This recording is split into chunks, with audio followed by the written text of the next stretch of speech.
Good afternoon. I'm Celeste Gardner, Vice President of Academic Programs at Global Minded. Welcome to the STEM Equity event, the role of universities in creating a diverse STEM workforce. If you don't know, Global Minded helps create a capable, diverse talent pipeline by getting more women, first into college, and poverty-affected students into the education, economic mobility, and leadership pipeline. We do this through monthly equity events like the one today in STEM, higher ed, K12, tech, and health, through our daily newsletter that features stories of heroes who have beaten the odds, and college programs at HBCUs, tribal colleges, and MSIs. This June 22, 23, 24, our 7th annual DEI conference will be live in Denver, and we would love for you to join us for that. Now it's my pleasure to introduce Global Minded STEM equity leader, Paula Garcia Todd. Paula is the Global Strategic Marketing Manager for Pharma Solutions at International Fragrances and Flavors. She's passionate about introducing STEM to children and has volunteered on boards and organizations focused on increasing the number of female and underrepresented students in STEM fields, especially engineering.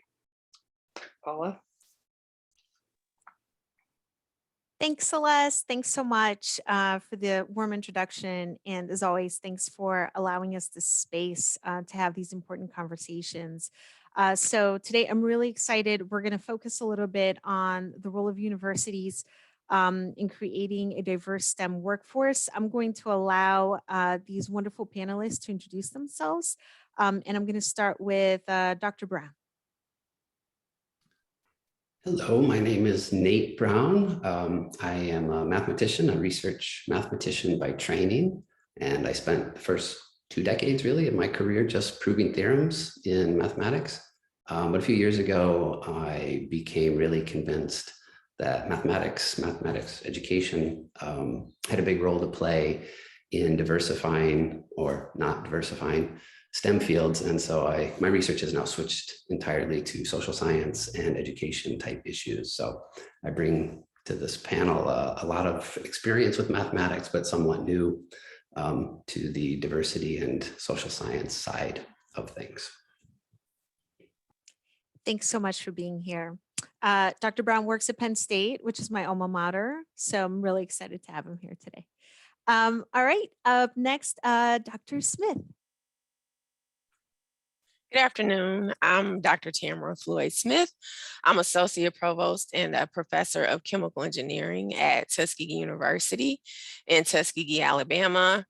I completed my BS here at Tuskegee University in 1996 and my MS and PhD in Chemical Engineering at MIT in 1998 and 2001, respectively. I worked in industry as a research scientist for about 2 years, and then I came to Tuskegee University as assistant professor in 2003. I've been here ever since. I was tenured in 2009, promoted to full professor in 2012, and then I moved to the office of the provost in 2015.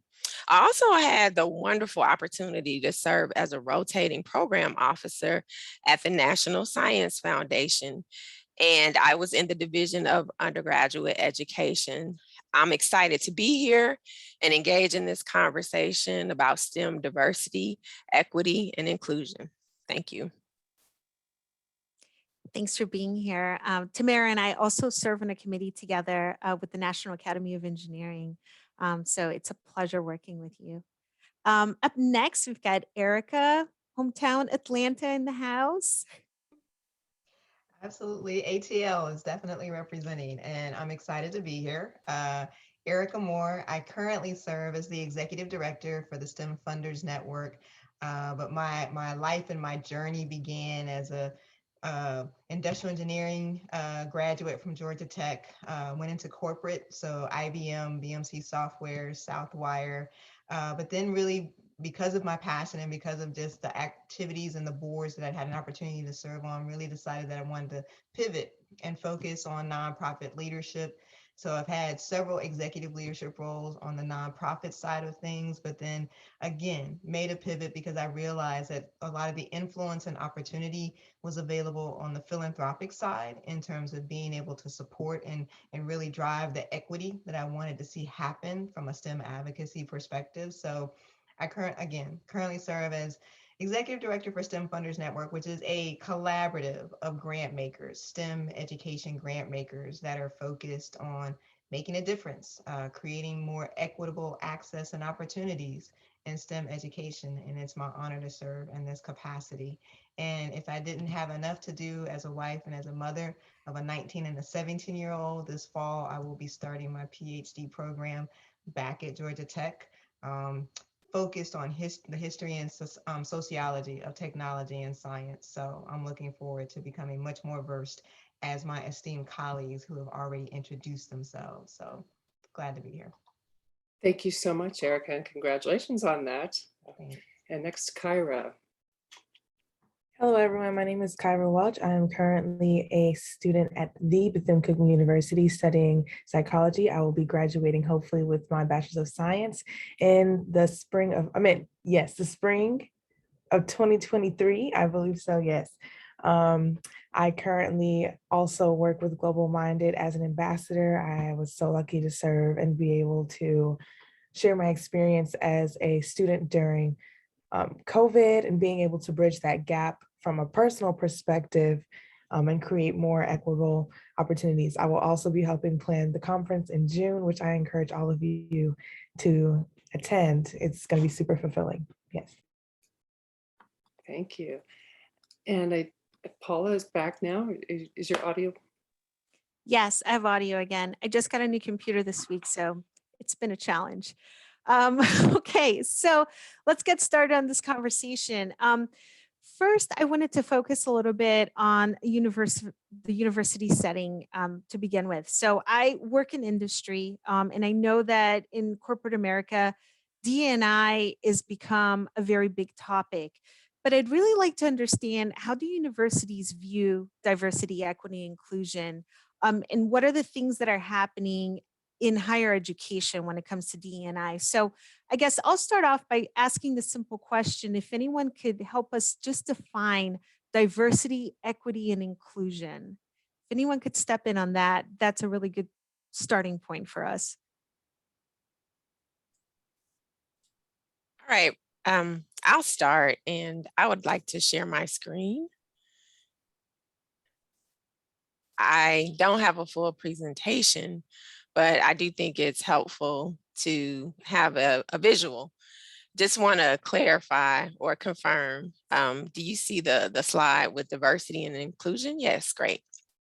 And so this is an illustration that is very common in higher education. We think of diversity as all of these puzzle pieces of different types, different shapes, different colors. Of course, that corresponds in terms of human resources to different races, ethnicities, genders, as well as, sexual orientation. So it's one thing to have all those people in the organization, but to be inclusive is to have those individuals operating cohesively. And so I love this schematic for that purpose. And then in terms of equity, here's another image that's fairly common in higher ed. So equity is in the middle. It's where we scaffold or provide supports in order for all of our constituents to have equal access. So there's the fence, and now everyone can see the soccer field. Right. And it's not equal, because if it were equal, there would be one person who couldn't see just due to certain characteristics that that person has. And so equity is trying to level the playing field.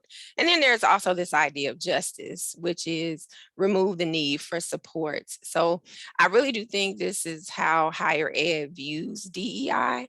And I'm happy to say more, but for now, I'll yield the floor to the other panelists.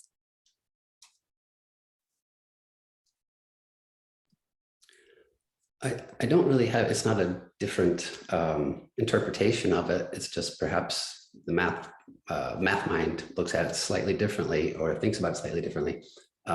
When I think of diversity, I really think of demographic statistics. So you look at your student body, you look at your faculty body, and you ask what are the percentage of men versus women, various races, ethnicities, sexual orientations, statistics. And then you compare those statistics to a different population, maybe the US population. Are the number of women in your university above or below average? Same for, African Americans, Hispanics, whatever. So it's diversity is about statistics. Are we really seeing the representation of all the different puzzle pieces that were in that lovely illustration? And equity for me is a guiding principle. It's a mindset. It's something that you think about when you're doing something or when you're assessing something, which also I think is illustrated in the fence one. And finally, inclusion for me, I think of in sort of a biology way, it's a statement about the ecosystem, the culture in which you're living, the environment. And the picture shows all those puzzle pieces fitting together, which is, again, a lovely visual representation of a coherent ecosystem where everybody feels included and belongs and is working together. So perhaps a different angle on exactly the same topics.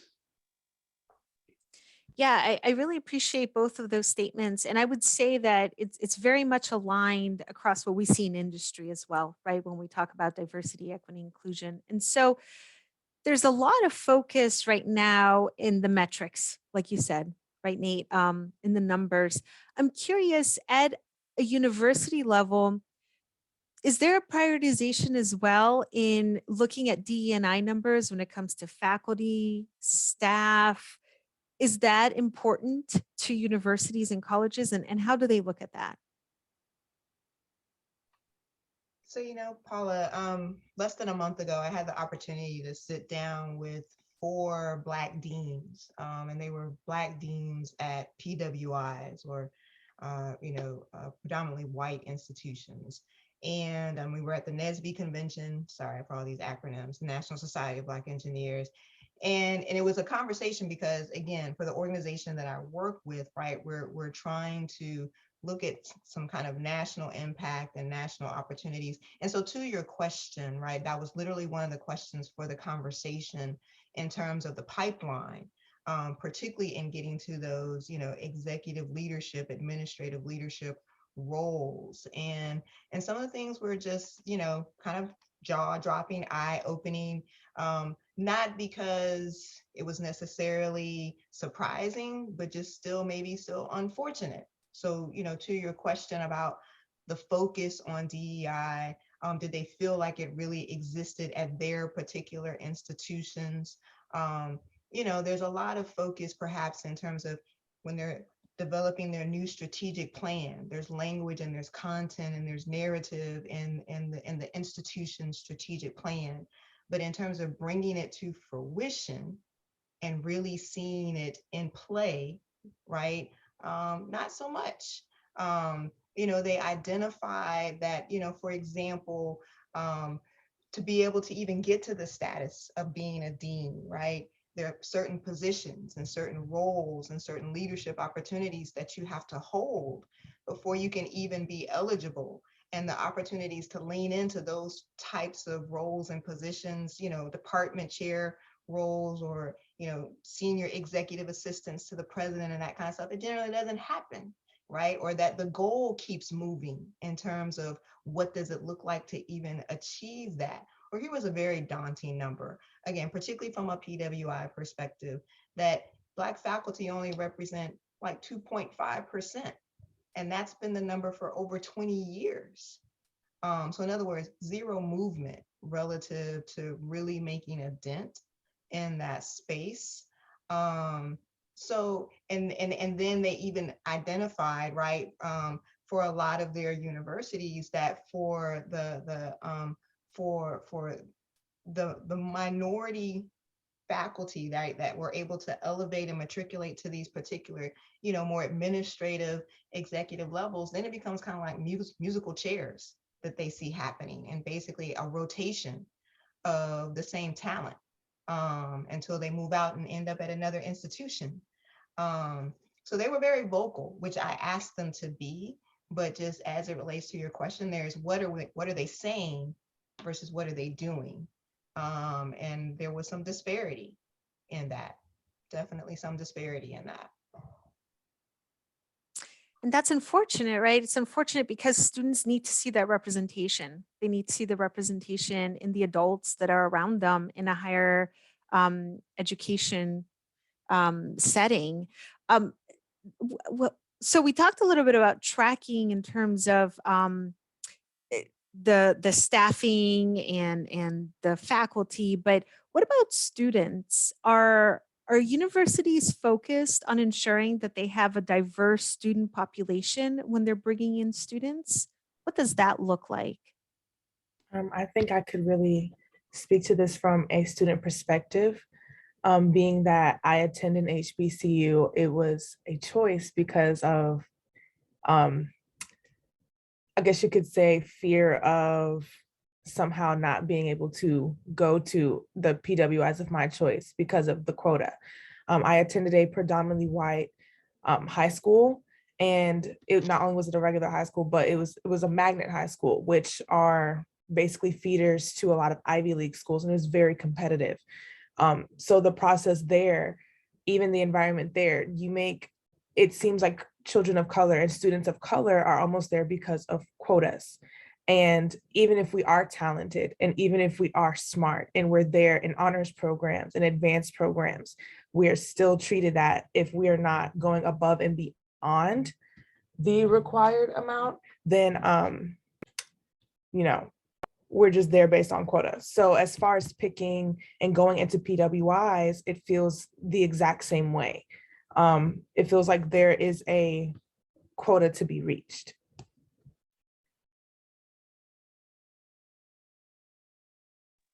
Yeah, and Paula, someone put in the Q&A about everyone needs to see that representation that you just mentioned, and they're spot on, right? It's not just from it is absolutely relevant in terms of for other students that look like these professors and faculty to be able to see them, but everybody needs to see it. Everybody needs to have an understanding of the diverse mindsets and the thought leadership and just the success, right? Versus making an assumption about who are the successful leaders and being able to matriculate into these phenomenal, mind-changing, influential roles as faculty members.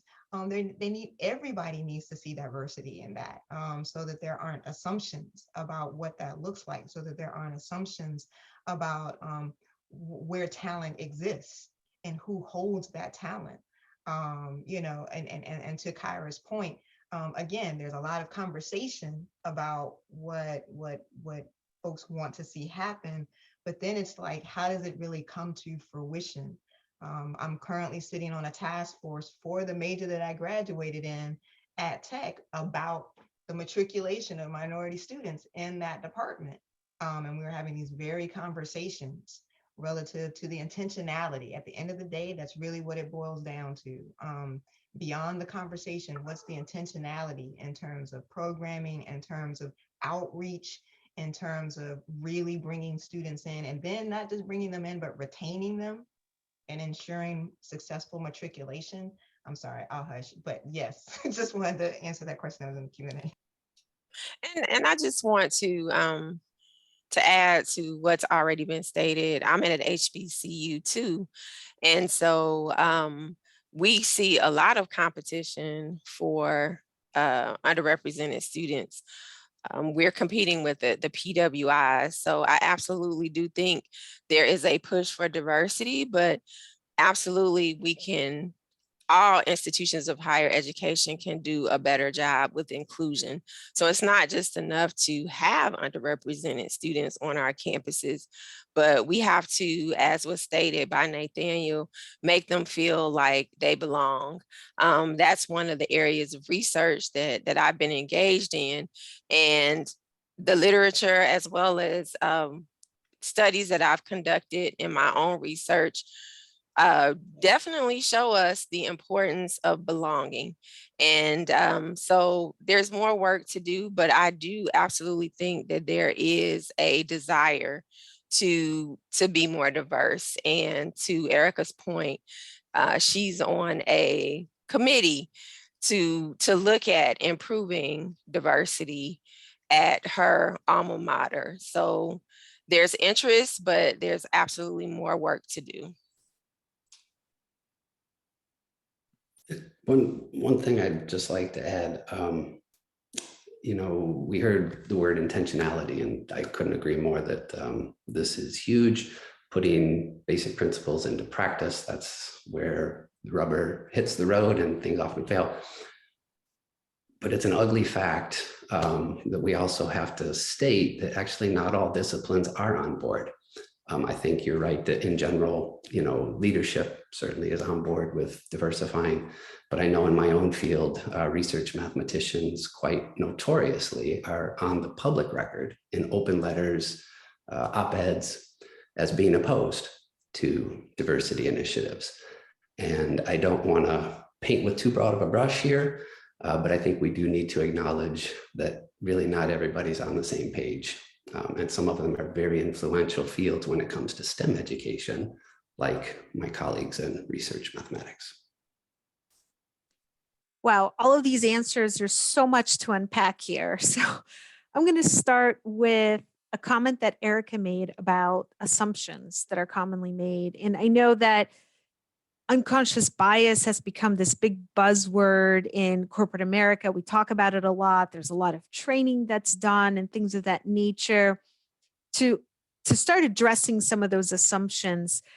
Is this something that we also see in higher education? Are universities trying to address some of these assumptions and unconscious biases that people may hold, and hopefully try to address some of the issues that you just mentioned, Nate, where you have people that aren't on board yet, and maybe they just don't fully understand the grasp of how unconscious bias comes into play? What's happening in that space? Well, I'm certainly interested to hear what's happening in other places. I can tell you what's happening at Penn State, where I work. There are lots and lots of bias trainings, bystander trainings. What do you do if you're in a room and there's a microaggression? Like, how do you respond in those situations? Bystander trainings. Lots of seminar series where we bring in speakers, all trying to raise consciousness and educate and so on. Unfortunately, we've been at this for decades, and there's very little evidence that these trainings have much impact. And so this is I don't feel optimistic, honestly, about these interventions that are currently so popular.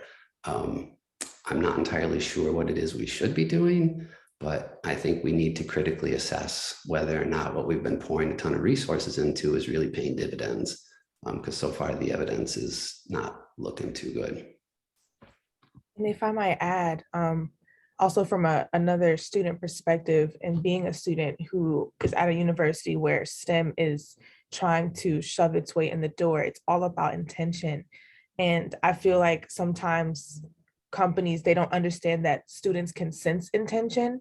And when you're reaching out to a group of students saying, there's money here, like just come and get it if you want, instead of saying, we need more people of color in this field. We need you here. You make a difference. Even from elementary school, Black children were not being, taught that you're good at math. They're not saying, you can do this. You can be, whatever you want to be whenever it comes to math. If you fail the test, then it's, oh, you're just bad at math. Just make it through. It starts with elementary education. It starts before higher ed. It starts with putting more teachers of color in these positions where children are being inspired. So even with the cycle that, we were talking about earlier, how things are kind of being fleshed out and how, there seems to be a rotation, that rotation needs to increase in order for children to say, I could be there one day. Black children don't look at their white teachers and say, I can take her spot one day, or one day can be her, unless it's someone that genuinely impacts. That's why this effect of representation, it matters, starting there. And then it starts with people who genuinely want them in the room. So if you put teachers who genuinely want their students in the room, those teachers turn into people who end up as deans, people who end up in positions that you're in that genuinely want children of color to be in these positions. It starts by flushing out the people who don't actually believe that there can be a change. I echo all the comments that have been made. And I would just add that in higher ed, of course, there's the term unconscious bias, but another synonymous term is implicit bias. And I'll pull from my National Science Foundation experience.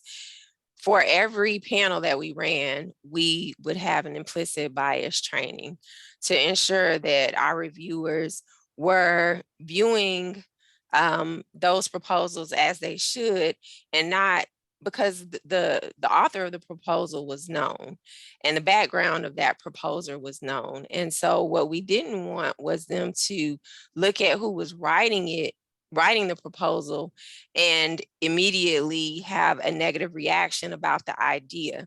It's not a double-blind process. And so there was a lot of implicit bias training. And I think it points to how there is a strong desire in higher education to move the needle. But I echo Nathaniel's point that there's much more work to do because we're just not there yet.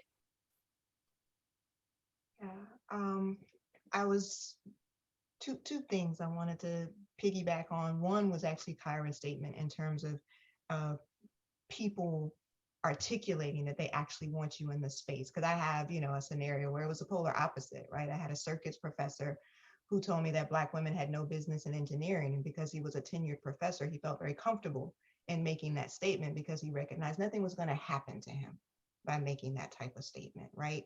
And this is not, 1956 that I'm talking about. This is 1993, right?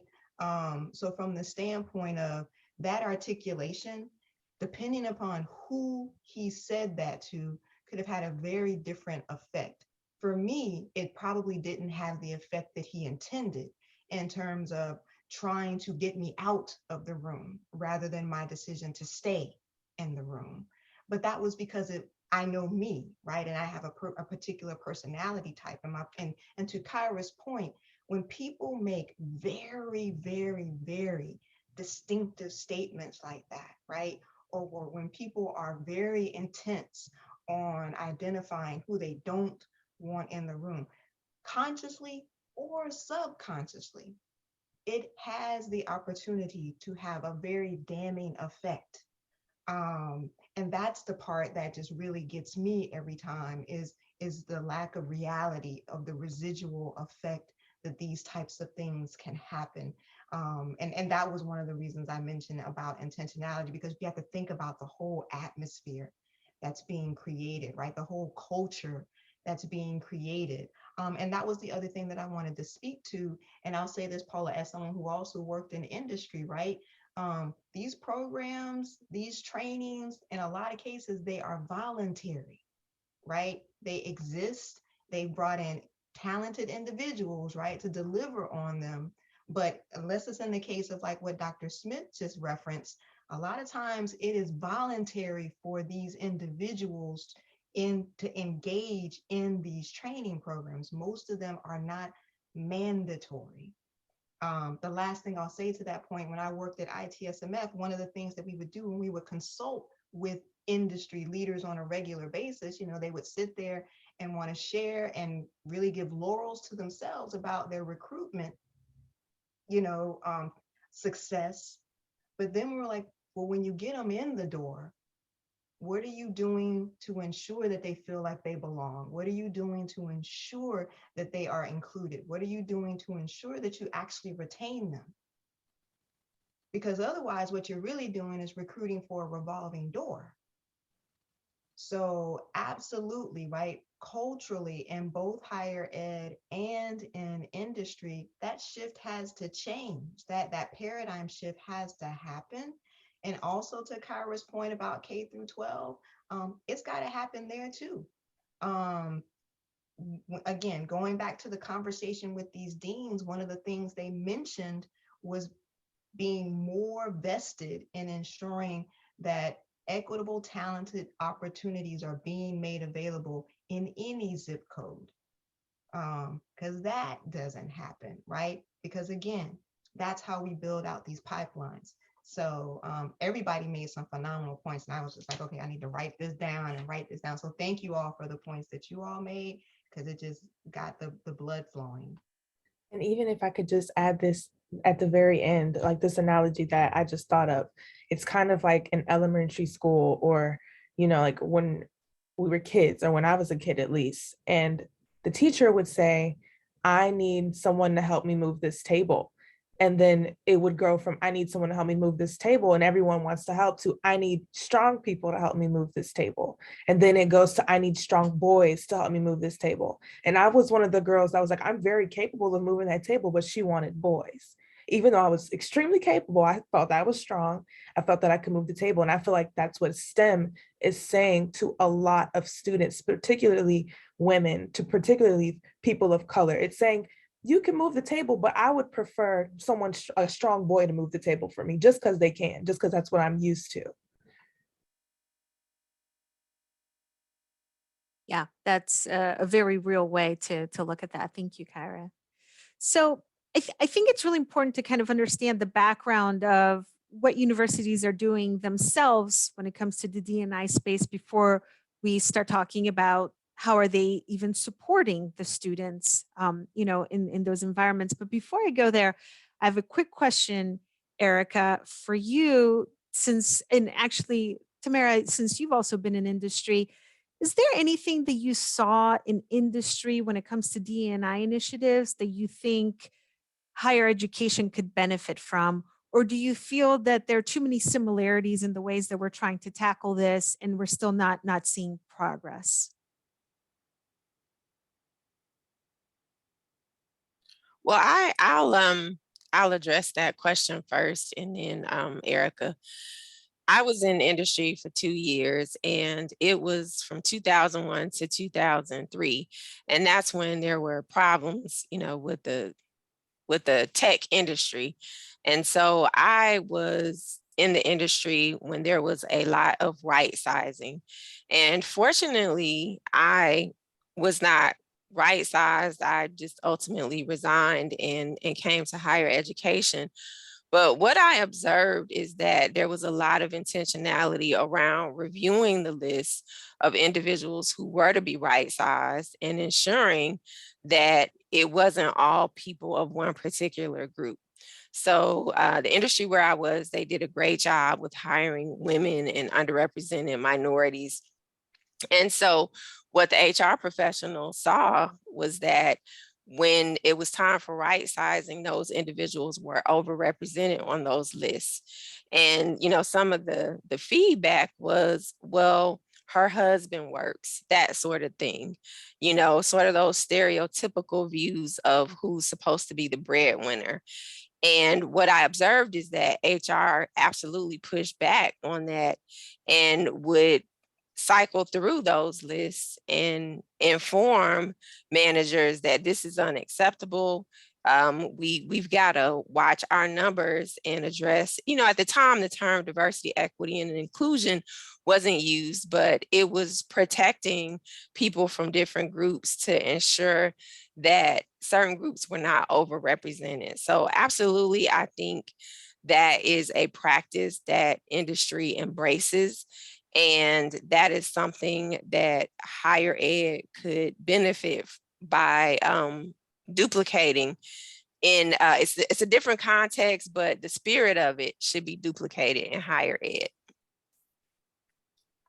Yeah, and I would say, to add to Dr. Smith's comments, other things that I think could be duplicated are when organizations literally at the top, and not just at the top and it stays there, but they have created these core values. They have come to, a synergistic perspective of, this is how we're going to approach it. This is how we're going to enable it. This is how we're going to infuse it. And then ensure that from the top down, that it's being represented, that it is very apparent, that it is very illustrative of what they believe in, inclusive of when the culture is not reflective of it, making note of that too, and making sure that people know, like, no, this is where we're really trying to be. This is where we're really trying to go. because again, it is absolutely a cultural shift. So when organizations have that much focus and have that much consistency, because that's where a lot of it gets lost in the sauce, right? When it's not consistent in terms of staying true and staying on message and staying focused to what the game plan is. But when they do, you can see success represented throughout the organization, right? And that way it's not just one pillar, it's not just one business unit, it's not just one set of leaders. You can see it being reflective throughout the entire organization, from their messaging to their imagery to how the training is deployed. Like all of that is reflective of consistency. And I definitely think that's something that higher ed could emulate. But at the same time, I mean, both struggle with it, right? So to Dr. Brown's point, you know, a few minutes back, like, I'm not going to sugarcoat it like, oh, industry is there. They're not, right? They're still those, the industries that reflect that are still anomalies rather than being the norm. So in and of itself, industry still has a whole lot of improvement, but regardless for either, that's when I see success in both. Thank you. Thank you for those comments. Can I ask Yes, a go ahead, quick- Dr. Brown. Can I ask a quick question here? I don't work in industry, never have, so it's genuinely a question. But I imagine that if you are in an industry that is committed, that has declared, you know, equity and inclusion to be an institutional value or a corporate value, if you've expressed this to your workforce, and then you have someone who works for you who is antithetical to those, who is not creating, like, is it the case that those companies are committed enough to actually fire them? Because unfortunately, that's one tool that higher ed just doesn't have, because we have tenure, right? And so if that's the case, that corporations really are able to do that, I guess I would suggest that universities need to find some sort of mechanism. It can't be firing because tenure doesn't allow that, but some sort of mechanism to address the people who are openly antithetical to institutional values. So what does the corporate world do in that situation? Great question. They may downsize their role, their responsibility. They may take them out of true employee or definitely customer facing scenarios, just because of they may not want the, so to your point, right? Firing is considered the extreme. I mean, obviously they want to go through just the opportunities of hoping reform can happen or something like that. And again, you may have institutions that, they don't want to necessarily deal with particularly what they may feel may be the HR ramifications of having to fire someone. So again, but I have seen them downsize somebody's role, downsize their level of engagement and who they engage with, so that they don't have the opportunity to continue to have that negative impact and negative influence, and to really, squelch, the opportunity for that negativity to continue to spread through whatever tentacles they may have in the organization. So to your point, because right, when tenure's in play, thus I mentioned about the circus professor, right? I knew nothing was going to happen to him. And I even had a conversation with the president of the university at the time about it. But there were other ways that industries could leverage to diffuse, right, the opportunity for impact of that individual. And in some of those instances, they got the message and they were like, okay, I get it. And they opted out themselves, right? They opted out of the organization themselves because, again, they recognized they were no longer a part of a culture that was going to tolerate that. And that in and of itself became a discouraging scenario for them, and not being in a place where they felt like they could be them anymore. Sounds like there's a lesson for higher ed to learn there. Definitely. Very interesting point that you brought up, for sure. I do have a question for you, Dr. Brown, that came from the audience. There's a question that says, can you say more about the aversion to DE&I efforts in the field of mathematics? What are some of the concerns or points against DE&I? Yeah. So first I'll say that this is not unique to mathematics. You'll hear versions of what I'm about to say across disciplines. In my experience, it does seem to be a little more prevalent maybe in mathematics, but again, certainly not unique. Anyway, there's a variety of pushback that you might hear. Some of it is just racist, sexist tropes about reducing quality and standards, and I mean, just horrific things. But some of them are a little more subtle. And one of them that I think is really important is if you think of, say, a math professor grading exams or admitting students or admitting graduate students or hiring, faculty, they're doing some sort of assessment, right? Trying to judge the quality of a person's work, resume, whatever. A lot of faculty genuinely believe that they have very objective assessments. And so to suggest that what they're doing is not equitable really attacks an identity for them. They really want to feel that they're very objective assessors of quality or effort or progress or whatever. And so the mere suggestion that we should do something differently cuts deep. And if you've read the book White Fragility by Robin DiAngelo, when I read that book, it was stunning to me. As I flipped through the pages, I'm like, this is my department. This is my department. This is my department. The context was different. We weren't talking about race in my department. But when it comes to DEI issues, there's just a real fragility that's rooted in a deeply held identity about our ability to be objective assessors. And so suggestions that we could do better are implicitly a suggestion that we're not doing good now. And that for people who hold their objective assessments in high esteem, that cuts deep. So that I would say is the more subtle kind. But as I say, there's a range running from really horrific to somewhat understandable, if still horrific in a different way. Thank you for that. Thank you for addressing that. And I think we can all agree that that doesn't just cut across mathematics, unfortunately. So let's talk a little bit about the student populations at universities. What do you see universities doing to support underrepresented students in STEM programs? What are things that they're doing well?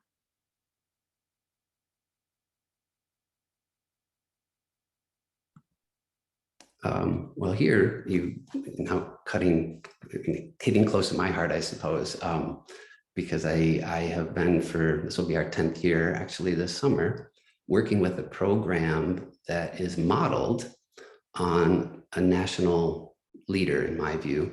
So if I could see the audience, I would do a quick straw poll to see how many people have ever heard of the University of Maryland, Baltimore County, UMBC. In diversity circles, this is a famous school, but chances are if we just went to a local mall and grabbed 100 people and asked how many people heard of UMBC, it wouldn't be a high percentage. Nonetheless, UMBC for decades has been at the forefront of student programming, and their success is unparalleled. And they have what's called the Meyerhoff Scholars Program, which we are replicating here at Penn State. Literally, it was an experiment by the Howard Hughes Medical Institute to replicate the Meyerhoff program at state schools like Penn, or bigger state schools like Penn State. So there are examples, excuse me, of very successful programs, but you really have to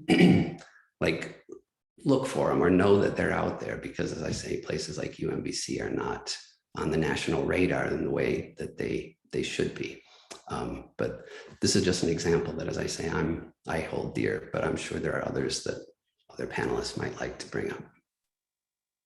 And maybe for folks in the audience that aren't as familiar with the program, what are some of the elements of that program that make it successful? Right, sorry, I figure everybody knows what I do for a living, so my apologies. So this program, what separates it from other scholarships and other student-centered programs is the holistic nature of it. So yes, the kids that come in get scholarships, that's part of it, but they're super intentional about building community. So the cohort model is incredibly important. It's a pillar of this program. They do have other supports like enhanced peer tutoring. They have enhanced advising and mentoring, but even this is part of the program. So the students who are in their third or fourth year tend to be the peer tutors for the first and second year students. Similarly for advising, these students live together. Like they're all roommates with each other, not the whole cohort, but like they pair them up and they are forced to live together. They take the first set of courses together. There's a bridge program that starts actually in June before they ever get there. But the key thing that makes it work is that it's not one thing. It's a holistic program. It has a dozen components to it.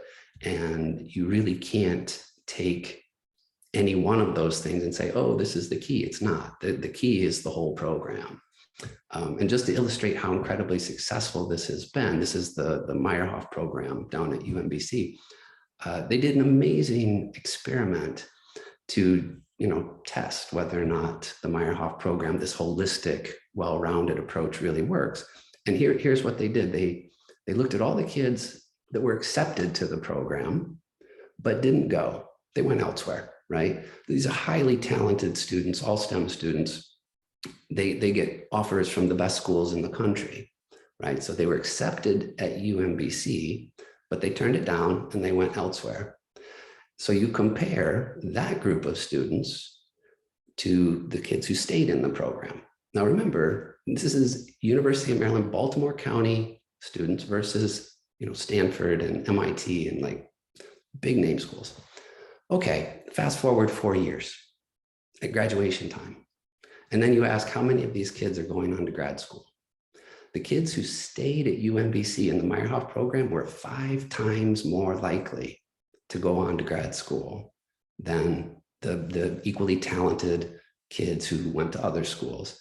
And this is just to illustrate the power of this holistic approach of the building of the community, the cohort model, the other supports, right? Being successful in STEM really is much, much more than an SAT score. There's much more to it. And to Dr. Brown's point, that program is being emulated in many places, including in some of our HBCUs. Like Howard has emulated that same model and has implemented that same model at Howard University. So it's the model, right? But to his point also, Dr. Horowski is someone who is pretty much tagged as being kind of, a genius in this space in terms of his commitment, his energy, and absolutely because of how long he's had his time and tenure, right, at that college, and to really see the program through, to watch it grow, to see the fruits of that just amazing talent and students that have come through.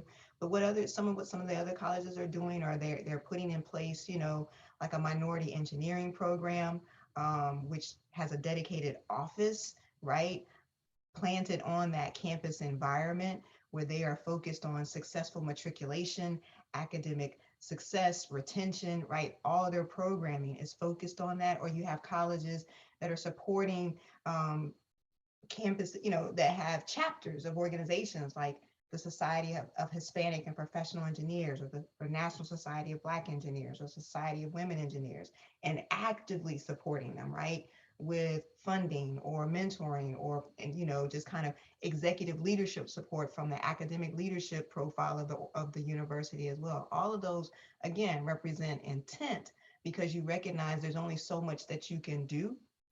There's only so much that you have in the way of resources, but these are, in those examples, those are national organizations where you're really now coming in and supplementing, right? You're working jointly with whatever is happening from the national, regional level for those particular organizations, and you're plugging into that. It's being smart about it, right? It's optimizing your resources, but those are other examples of when those things are in play. Because they've also have been evaluating as well, right? These schools that have these MEPs, they have a whole now national organization, as a matter of fact, dedicated to the leaders of those MEPs. So those are the kind of things that are definitely helping for sure as well. Another thing, oh, Go ahead. very briefly, I would say something that I find is working is explaining what STEM is to students, and not only just explaining what it is, but how they can fit and where they can fit and different things. Because before someone explained what STEM was to me, I was just like, oh, science, like I have no belonging there. Like I literally just want to study the brain. Like I want to sit in a therapist chair. Like, and until someone actually explained it to me in a way where it was, this is something that is very tangible to you. It's not just you learning how to piece a computer together. It's not you, this is something that you can do. This is a talent that you can learn. This is a skill that you can acquire. That's something that's not really promoted. It's more of you already have to have this talent to be able to do so. And one thing that, you know, universities are doing are just saying, hey, like come to this workshop, come meet these people. And then even people who are individuals in the STEM field are coming and they're becoming mentors and they're becoming faces and people for students to look at, for students to understand. And once the understanding is there, that's when there's more interest. And then once you get the interest, you can go much farther. Yeah, I love that, Kyra, because you're really addressing some of the things that can happen before you hit the university level, right? Like this is the K-12 outreach that needs to happen, really allowing kids to understand what STEM is, the impact of STEM and where they belong there. So thank you so much for that. Tamara, what were you going to say? Well, I think all the comments have been excellent so far. And I just echo that you can't separate the initiative from the leader. Dr. Freeman Rabowski is just amazing. He's a genius in that space, as was stated. But I do agree that there are certain pieces to those programs that are well known to be effective. Summer bridge programs, if they're structured properly, there's a lot of data to support their efficacy. Peer mentoring, even other sorts of mentoring. There's data throughout the higher education literature, again, to support the efficacy of those types of activities, high impact practices, research, undergraduate research, so forth and so on. And so in addition to those types of programs, I think it's also important to reiterate that a number of institutions have established offices, and the names of those offices vary by institution, but they'll often reference diversity and inclusion or some sort of underrepresentation in the title. And I think having that focus on that population, that intentionality, as has been stated, I think that's important and will certainly contribute to moving the needle and getting us the representation that we're hoping for. Yeah, thank you so much for that. And I think you hit on some important pillars that people don't think about, right? So that the sense of community, the peer mentoring that happens, you know, the networking, all of those things are really, really critical. But not to belabor the topic of math, I think that math can sometimes be the thing that weeds children out of thinking about STEM.